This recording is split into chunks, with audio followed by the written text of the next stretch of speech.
wabarakatuh. Pemirsa Khazanah yang dirahmati Allah, pagi hari ini Khazanah Ensiklopedia Islam kembali menyapa pemirsa dengan kisah seorang muslim di Jawa Barat yang seluruh keluarganya terkena serangan sihir.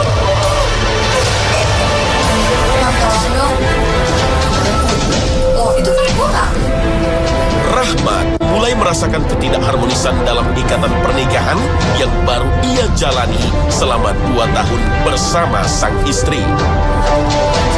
6 bulan belakangan ini, gangguan dalam rumah tangga ia rasakan semakin bertambah rumit.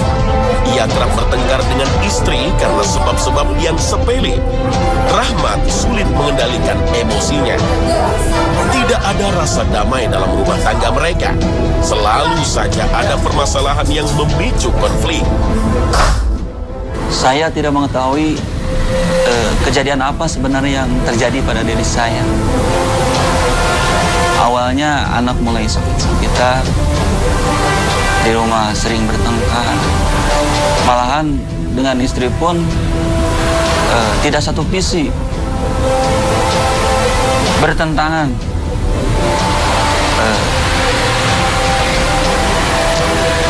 Dari mulai itu, saya mulai mencari informasi tentang ruqyah.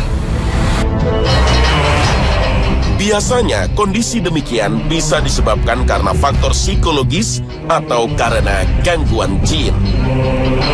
Jin bisa mempengaruhi kondisi psikis seseorang, mempengaruhi cara bersikap, cara berpikir, perasaan, hingga mempengaruhi lintasan-lintasan batinnya. Bahkan juga mempengaruhi cara seseorang dalam mengambil keputusan.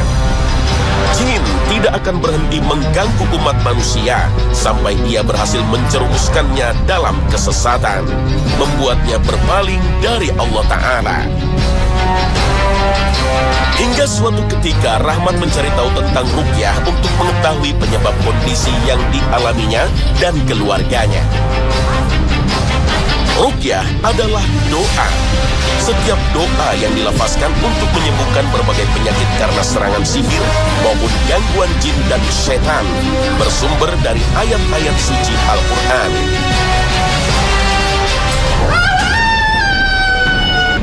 Dari proses ruqyah yang pertama dijalani Rahmat, diketahui penyebab gangguan berasal dari kiriman santet salah seorang kerabatnya. Santet adalah ilmu hitam yang bertujuan menghancurkan musuhnya, merasakan sakit parah yang tak dapat terdeteksi medis, kehilangan akal sehat, rumah tangganya hancur, jodohnya tertutup, usahanya bangkrut, bahkan mengakibatkan kematian. Cara yang dipakai pelaku santet untuk menghancurkan musuhnya adalah dengan memasukkan berbagai benda berbahaya ke dalam tubuh korbannya, atau mengirimkan jin untuk selalu mengganggunya.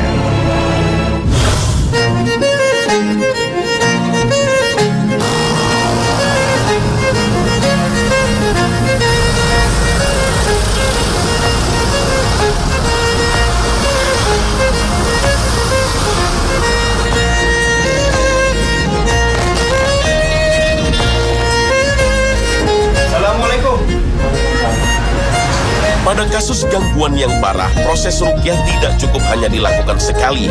Ruqyah dapat dilakukan berulang-ulang secara mandiri atau dengan bantuan orang lain.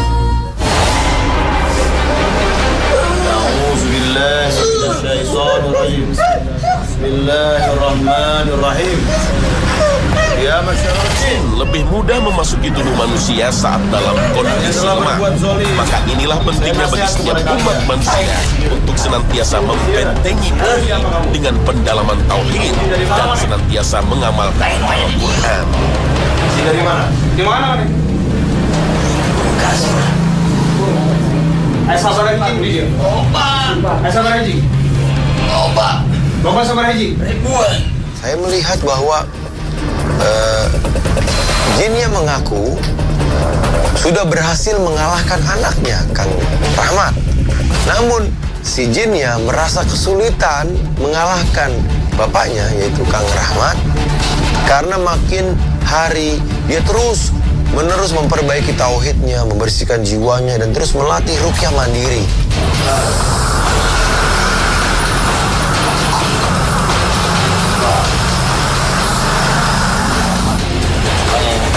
Proses ruqyah kemudian dilanjutkan dengan metode ruqyah berkelompok. Metode ini dapat dilakukan untuk mengatasi pasien yang bereaksi keras seperti mengamuk ketika diruqyah. Sahabat Hasanah Ruqyah, nampaknya reaksinya Kang Rahmat keras. Makanya kami mengambil formasi ruqyah berkelompok. Ya, supaya apa? Supaya bisa meminimalisir gangguan misalnya kalau ngamuk.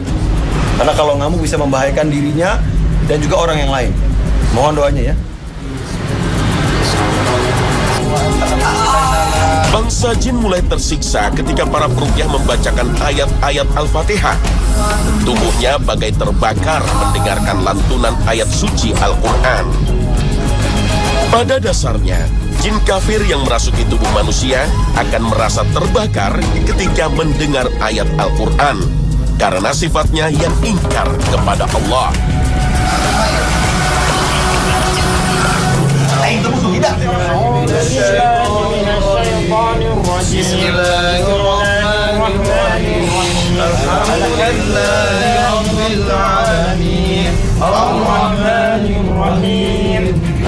Atas izin Allah Ta'ala, sebagian jin yang